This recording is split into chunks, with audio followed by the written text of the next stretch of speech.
Thank you. So I'm Martin Kemp. I'm from the UK, specifically from the Centre for Alternative Technology in the middle of Wales.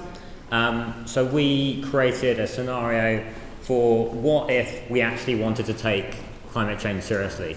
What if we actually wanted to rise to the challenge and we wanted to go towards zero carbon emissions as fast as possible.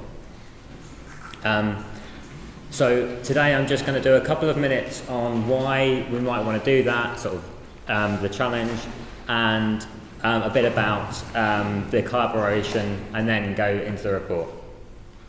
So as most of you will probably be aware, climate change is quite a serious issue, and it's been accelerating quite rapidly. One of the easiest ways to see this is through the Arctic sea ice. On your left-hand side, we've got the sea ice in September 1984 through to 2012.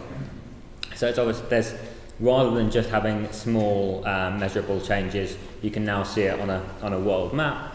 We're creating new norms for climate, and there's obviously a lot more to come. Obviously, it's not simply an environmental problem. It also has a huge impact on people as well. There's likely to be acidification of oceans, which may impact the roughly 1 billion people that are depending on oceans for their main food, and it could easily lead to migration on a scale we haven't seen before. So Meinhausen, which is one of the leading climate scientists, has come up with a series of budgets for how we can reduce our emissions quite rapidly to have a high probability of avoiding 2 degrees warming. And he says specifically that we need to cut by 72% from 1990 levels by 2050 for a reasonable chance of avoiding 2 degrees warming. So all of these carbon budgets are simply giving us a probability of avoiding 2 degrees warming. They're not saying we will definitely avoid it. All the way back in 1996, the European Union agreed that we must keep our emissions below, we must keep the warming below 2 degrees. But even 10 years later, the Intergovernmental Panel on Climate Change highlighted that on our current trajectory, we're more likely to hit about 6 degrees. And to try to accelerate action, you had Sir Nicholas Stern, the economist from the UK, looking at a cost-benefit analysis, and he highlighted that actually it could be around 1 to 2% of GDP to avoid climate change, but it could be 10 times that if we tried to adapt. So where are we heading right now? Well, the business as usual case on the top right is looking at about 3.5 degrees, and then if you look at all the pledges, this isn't legal agreements, this is just what different countries have pledged that they'll do. It's slightly beneath that, but it's still over 3 degrees warming. When we look at the blue, thank you very much. When we look at the perfect timing, when we look at the blue area, where policy is trying to take us, you can see that we're well above that. But what if we looked at really radical changes, like suddenly trying to stop emissions in 2016? Then we'd be well below this range of emission scenarios to try to avoid 2 degrees. But there's a little bit of difference between business as usual and what people are saying they're going to do, but there's quite a big difference between getting to a safe carbon budget. Hence the need to create a more ambitious scenario, powering down energy waste and powering up renewable sources, which is exactly what we did at the Centre for Alternative Technology. So this is bang in the middle of Wales. As you can see, sort of nestled in the mountains, we've got the Wells Institute for Sustainable Energy, where a lot of this research was done. It wasn't simply the Centre for Alternative Technology though, it was a mass collaboration project. We had over 100 collaborators and about 20 volunteers pulling the report together. We worked with a lot of different organisations. These are some of the sort of foundations, the New Economics Foundation and some of the charitable trusts. We worked with a lot of universities and we also worked with industry. So we tried to get a multi-sector approach. So transport, climate mitigation, physics, and sort of public interest research bodies were all involved. One of the key reasons that it was possible was because there's actually quite a lot of research already out there, but they've often just looked at one narrow area. So what we tried to do was pull together all of that research into one coherent report. At the moment, there's almost two ways of looking at climate policy. There's what's politically acceptable, and then there's what does the physics say, and there's quite a gap between the two. So you can see that there is progress on both sides, but there's still a major gap between the sort of physics carbon targets and the political ones. So what we did is we tried to start from the physics instead and create a robust scenario which was based purely on existing technologies. We didn't rely on anything that we thought might or might not come in 10 years. This was purely using technologies that were already tried and tested. So taking the example of the UK, this is our current greenhouse gas emissions. So you can see that we've got a huge amount from energy, we've got aviation here slightly separately, we've got non-energy uses, so industrial processing, and we've obviously got land use emissions. Land use is slightly different because, we've got a backup, that's gone. So with land use, we both have emissions from land, such as land use change, but we also have forestry and sources of carbon storage from the land. And in total, when we add it all together, we get to about there. Whereas this is what we want. So it's a slightly different picture. We want to try to get pretty much all of our energy decarbonised and just have a tiny bit left which we can then balance out with the land use carbon sinks. So our aims were to look at how we can get to a net zero. So there is still some emissions, but they're offset within the country. And when we said that we didn't want to gamble on any new technologies, that included new nuclear, and to try to not make it too radical, we said we didn't want to have any major impacts on quality of life. I think one of the important things to remember when you're looking at these future scenarios, while they might seem quite radical, there isn't really a business as usual. If we carry on with the level of emissions we have at the moment, there will still be quite a significant change. It's just that it's more unplanned. So when you're looking at things like business as usual at the moment, it might seem like there's no great change. But when we look at it over time, actually the business as usual scenario is the much more risky one, whereas the lower carbon scenario is a more managed change. But obviously it's not simply around carbon. We're looking at creating a new industry, and obviously that comes with it a whole range of job creation, and it minimises the need for adaptation. When we're looking at the land use, which we'll come on to a bit later, we see that the new scenario gives a lot more space for biodiversity, and the diet proposed is much better for health and well-being. So, how do we do it? So that's where we are now, and that's where we want to be. So I'm going to look at two things today. One is, can we keep the lights on? And secondly, what's the impact for diet and land use? So firstly, on the energy side, obviously you can see that that's the real significant part of our emissions here, in the blue, which is almost all of it. And then if we break that down, we see that this is the supplied energy, so the sort of primary energy, so to speak. This is what actually gets delivered to end users, because obviously there's lots of losses when we burn fossil fuels, for example. And this is how it's used.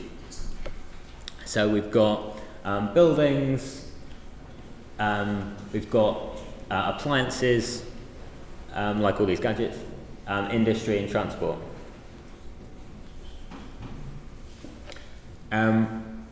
So we used 2010 as our base year, and we're looking at a 60% reduction from 2010. You can see that in things like buildings, that's a huge reduction, whereas in things like appliances, that's much less, and industry is actually roughly the same. And again, transport, when you're going from a fossil fuel based to a mainly electric based, there's a lot of potential for improvements. So industry is largely stays the same. The reason for that being that when we're looking at creating a new sector in renewables, there's obviously going to be a lot of demand. So if there is a lot of demand for the products, they have to be able to power all of that. The difference being that even though they don't decrease the amount of electricity they use altogether, they improve the efficiency, which we'll come on to, but they also largely switch fuels. So you can see that electricity goes from a minor part to the vast majority of industrial processes. However, there are lots that simply can't be changed, and they do really rely on a hydrocarbon, which is where our sort of synthetic fuels come in.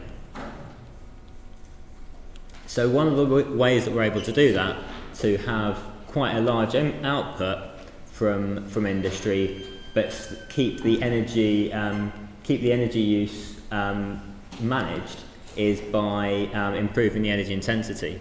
So the energy intensity, as you may be aware, is basically the amount of output we get for the same level of input. So we're increasing the efficiency of industry, and therefore we're able to get a lot more out of the same amount of energy. Buildings is one of the most dramatic improvements. In the UK, our building stock really isn't very good. One of the reasons for that is that it's a fairly temperate climate. So whereas in a country like Sweden, if you didn't have a very well insulated building, you'd probably die.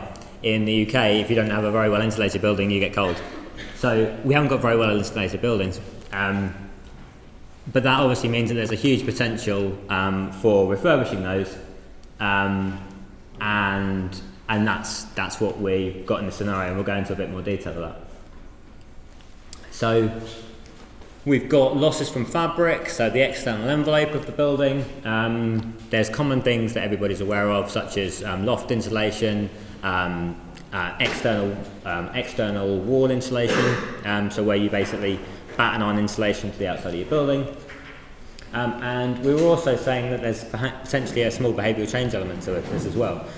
You don't need the whole house heated, you only need the rooms that you're in heated, for example. It might sound obvious, but it's not done at the moment. So when we add all of those together, you can see that we've got a huge reduction in the energy demand from the average home to the house in our ZeroCarbonBritain scenario. One of the most radical changes is probably for transport, because at the moment it's pretty much all using fossil fuels. And you can see that the way that we make it up in this scenario is with a mix of electric synthetic fuel and hydrogen. So the problem with using electric for everything is sometimes there isn't an electric solution to it. We're not relying on any new technologies, but we do know that synthetic fuels are already done just on a low scale. So we're doing electric cars because that's quite tried and tested. But with larger vehicles, you can potentially use hydrogen, and then we've also got a significant amount of synthetic liquid fuel, which we explain where it comes from a bit later. On transport, here we've got it broken down by mode. So just looking at how many miles are we travelling by each form of transport. So one of the things you might expect is active travel, such as cycling, is majorly improved. In the UK, it's a lot lower than the European average for cycling and active travel. So we're coming more in line with those. As you may imagine, the shift is largely away from private vehicles towards public transport. There is a slight reduction in the overall travel. That's largely through using other existing technologies, such as telecommuting or working from home. So aviation is quite a big one, and that's through a mixture of that's mainly through a mixture of efficiencies, and we've got some things that stay quite similar, such as road freight.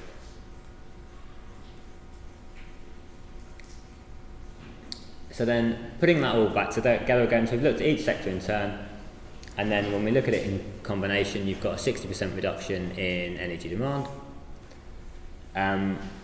But then there's still quite a huge need for sustainable sources to even meet that reduced level of demand. Thankfully in the UK we live in a very windy area. On a European scale, which is unsurprisingly one of the main sources of energy in our scenario. It's very difficult when you talk about gigawatts of electricity or terawatt hours per year to actually visualise what that means in real terms. So the scenario in 2010 looked at 195 gigawatts worth of offshore wind and 33 of onshore. So what we've got there is just a map to show how much space that would take up. Obviously they wouldn't all be in one place, they'd be spread all the way around the isles to help manage the variability of demand, but that shows you how much space it will take up, and the same with onshore wind. A lot of the work that we did was actually built on a UK Energy Research Council's sort of environmentally sensitive scenario, and then we added a lot more to that. But because we had such a potential for offshore wind, we didn't just say, okay, we want to meet our own demand. We actually wanted to see if we could export some of that, because in the UK we've got about 50% of Europe's offshore wind resource, so it wouldn't be fair to just keep it to ourselves. So the idea is that you would export some of it as well, and that would bring in some revenue. And obviously every country in Europe has their own sources of electricity. So when we're looking at managing variability, those interconnections between different countries can play a key role in that. And this is a picture of what a larger scale European grid might look like, and how electricity could be moved around on a larger scale. One of the things that we were quite conscious of in the ZeroCarbonBritain scenario was not relying too much on land, because as a small island with 60 million people, we don't have that much of it. So this is technically this is our Sankey diagram. So this is showing where all of our energy is coming from, what processes are used, and then where it's delivered. So you can see wind is the major component of our energy scenario. But there's a lot of biomass as well. even in a small country. In Hungary, we've got a population density about 2.6 times that of Hungary, and you've got over 4 times the arable land. So in Hungary, you've got a lot more potential for biomass than we have. And even we had some solar thermal. There is some sun in Britain, and we take what we call the ambient heat from the ground, we put it into heat pumps with a bit of electricity, and then we can use that as a major source of our heating. Also, we spoke about the need for synthetic fuels. Well, you can combine some electricity with some biomass, and you can create some synthetic fuels. And there's 2 ways of doing that, which we speak about later. So this becomes the total supply of energy in the ZeroCarbonBritain scenario. Obviously there's still losses, and then this is how it's delivered. So we've got a huge amount of wind. When we account for the losses, we've still got electricity as a major portion. And this is where it goes to. So you can see industry becomes the major source of energy demand in the UK, partly because we're accounting for all the energy needed to create this new infrastructure, which is quite substantial. So that's why industry becomes a huge part of our demand. And we still have some residual demand from the other areas as well. For electronic devices, while it might seem like we have a lot, we don't really account for reduction in those because they're quite useful. So the question is broadly, can we keep the lights on? Well, because we don't just want to say throughout a whole year we can produce enough electricity to match the demand for that year. You've got to be able to match up the demand for every hour, so that, because obviously there's some time when the wind isn't blowing or the sun isn't shining. So the way we tested the scenario, we don't know what the future weather is going to be. It may well change. But what we do know is the exact weather conditions for about 87,000 odd hours for the last 10 years. So we used that data. So we said for every single one of those 87,000 hours, can we match the supply and demand with our scenario? And the way that works is it looks at where all the different wind turbines are, what the weather was for those conditions, and it matches them up. So for example, when you do split your wind turbines around geographically, you can have quite different profiles, and then it adds all of those up, not just for those 2 wind turbines, but for every wind farm that's proposed in the scenario, which might look something like that. And then it gives us our output over the year. So you can see that obviously there is a seasonal fluctuation there that's quite significant.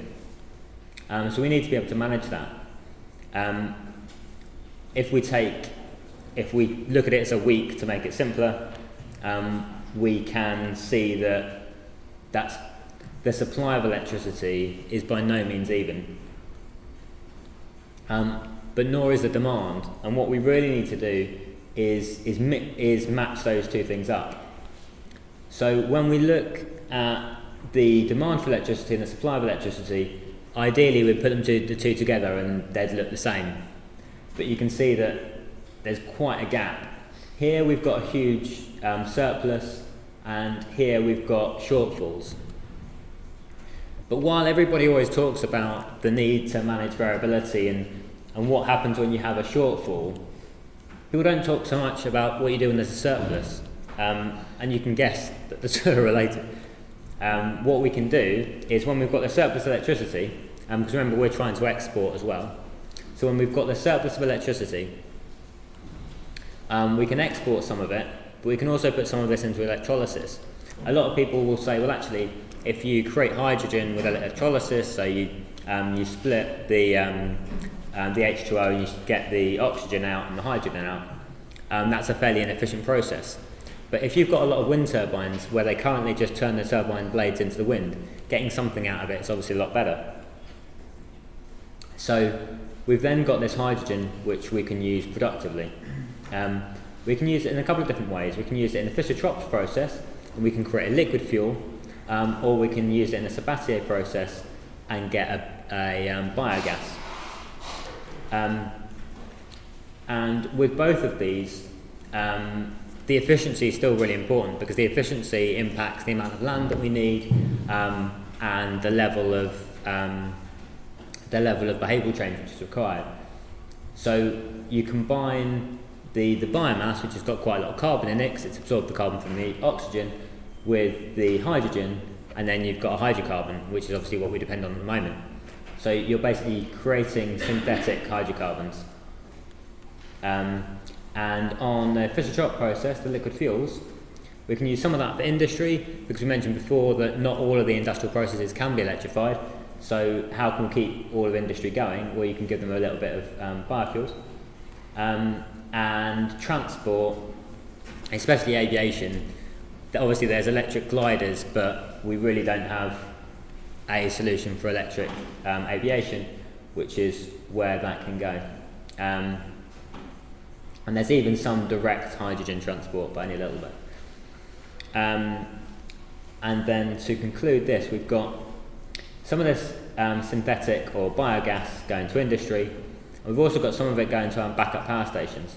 So out of all that surplus, we can use that amount of the surplus to handle the shortfall.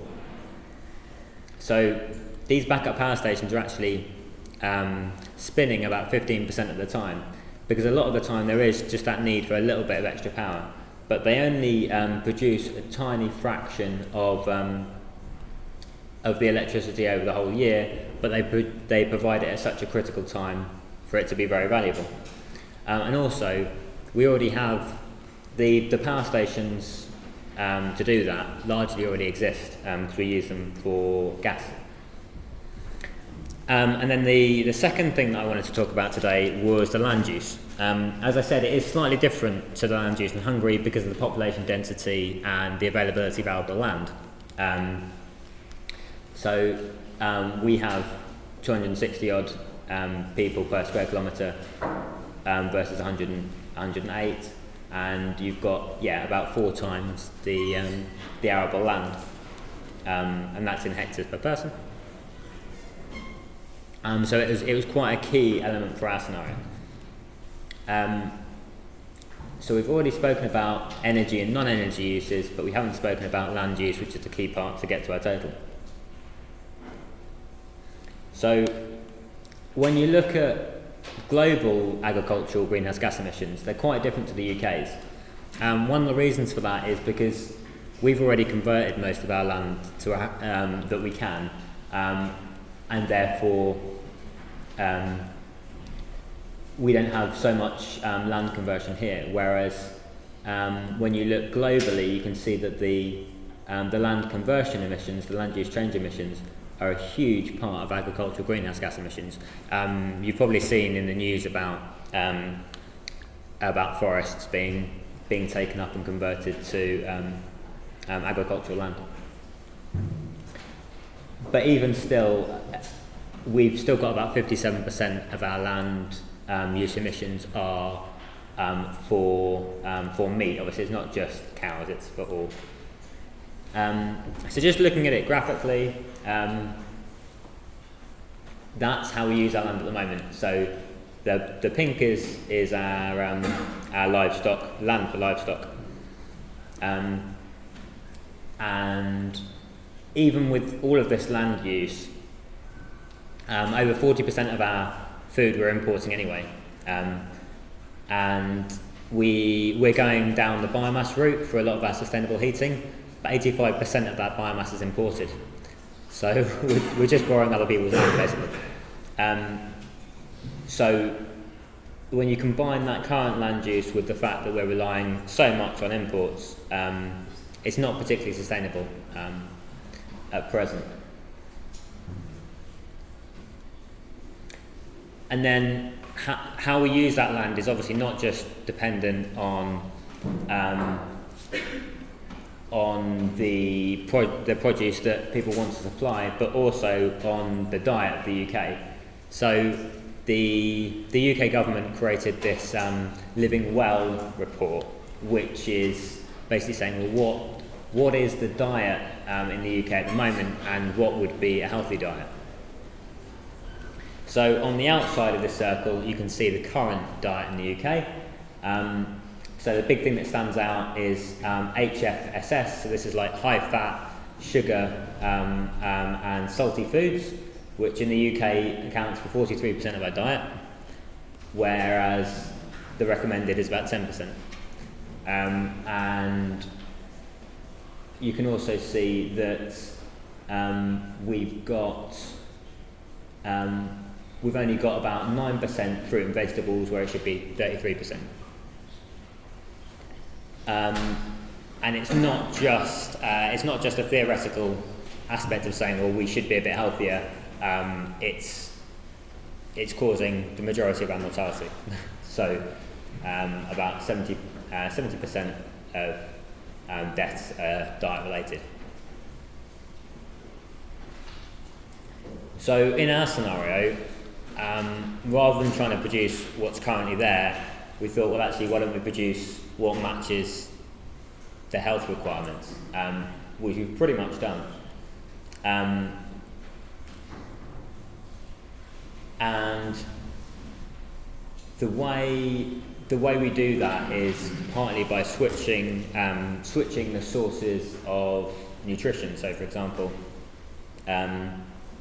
we looked at whenever we were looking at a type of food and the demand for it, we said, well, what are the emissions, what's the land use, and what's the nutrition?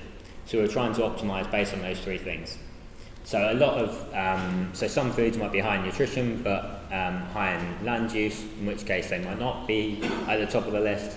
Whereas food which was both high in nutrition and low in land use would be that which would be more popular.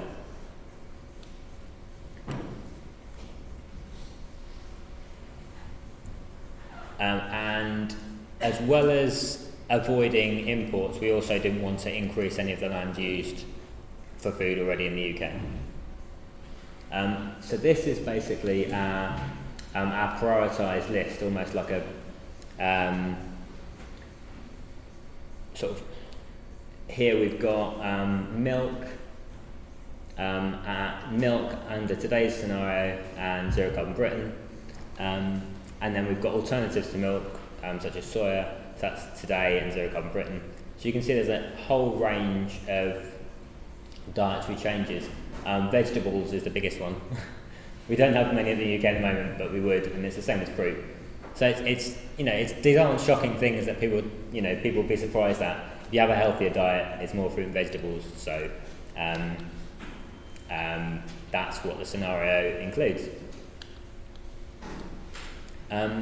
While we didn't want to use any quick fixes, we do use one technology which is already used quite a lot in the UK, which is nitrogen inhibitors,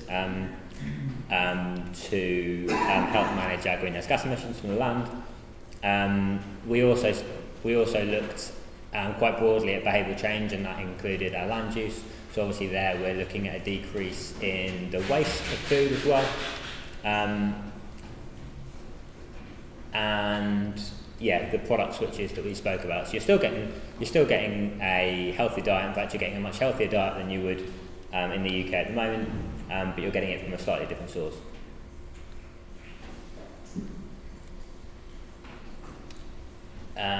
The milk we've already used as an example, but you can say, so poultry is another one which is decreased quite a lot in this scenario. And because we've got the decrease in meat, it frees up a lot of land, because at the moment we're using a huge amount of our land for agriculture, but we can cut that substantially. And once we've freed up land, we can then use that for other sources. So the land that we freed up from livestock and a bit from mixed grasses, we can then use for things like biomass for heating, synthetic gas and synthetic liquids, so basically keeping things running without fossil fuels.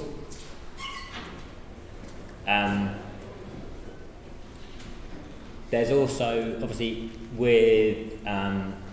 there's also a huge potential for soils to be a carbon sink. So we're talking about restoring peatlands for that reason, doubling the forest areas, increasing use of UK-based products to avoid the 85% that's currently being imported, and obviously the material reuse. So we've got much more of a mosaic in the after pictures. That's the before. You can see it's really dominated by livestock, whereas here we've got a huge diversity in peatlands, unharvested forests, so there's for biodiversity benefits and carbon sinks. And we've got a whole range of forestry products from short rotation forestry, mixed grasses, so things like miscanthus, which are fairly rapidly growing. And we have food for us, and you'll see that the food for us actually increases because we're not importing anymore. And then we've obviously got the residual, livestock. So there's obviously still meat, but there's just a lot less of it. So carbon capture, fuel and energy in food, rather than being 40% of our food. So it's quite a radical change.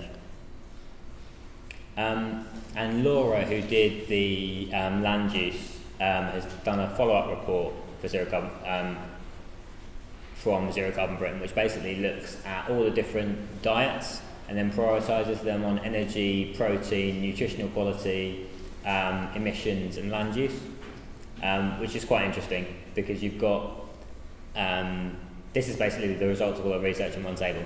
But you've got sort of vegan diets, sort of guerrilla diets, as in just having fruit and vegetables, and what impact these have on land use. So if you said, well, actually, we want to minimise land use, you say, okay, well, we'd have a guerrilla diet. But then, well, actually, the guerrilla diets are just having fruit and vegetables and nothing else. On energy and protein, it's the worst performing. Whereas when you look at something like a vegan diet, it's much higher up there. It also split up vegetarian into a couple of different sources. So substitute vegetarian, where people are having cheese instead of meat, and then another one which is like a low dairy vegetarian diet, which is obviously more consistently higher. So that's available from the website as well. So just to recap briefly, that was our emissions today. This is the sort of scenario emissions in 2030, and because of these land use carbon sinks, we've got to a net zero, and we've done it as we intended, without relying on future technologies, nuclear, and creating a 100% renewable scenario which can keep the lights on for all of those 87,000 hours of the last 10 years that we tested on. And there's also a lot of co-benefits, such as the job creation from the industry and the health benefits from the diet, the biodiversity benefits from the forestry, as well as being a carbon sink at the same time. So there's a lot of co-benefits as well as being zero carbon. So that's ZeroCarbonBritain, but I shouldn't finish without saying we've also just done another report which is called Who's Getting Ready for Zero, which is saying, okay, well, we've done this in Britain, but there's loads of other scenarios that we've learnt about all over the world, which we've kind of borrowed bits from. In fact, we found over 100 scenarios now, so we put them all together in one report, did a quick summary of some of the top 20 sort of zero carbon or very low carbon scenarios. So obviously we've got our own in the bottom, but there's loads from all over the world. One of the things I find quite interesting is that you've got places like Germany and Denmark, where the authors of their report is their government, whereas you've got lots of other countries where the authors of the report are universities, research centres, or NGOs. So that potentially tells you a little bit about that country.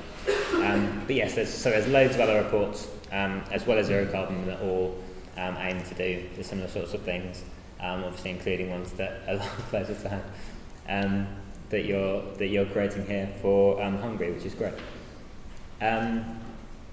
So yeah, that's Zero Carbon Britain, and that's our website, and that's my email address if you've got any questions that I can't answer in a few minutes.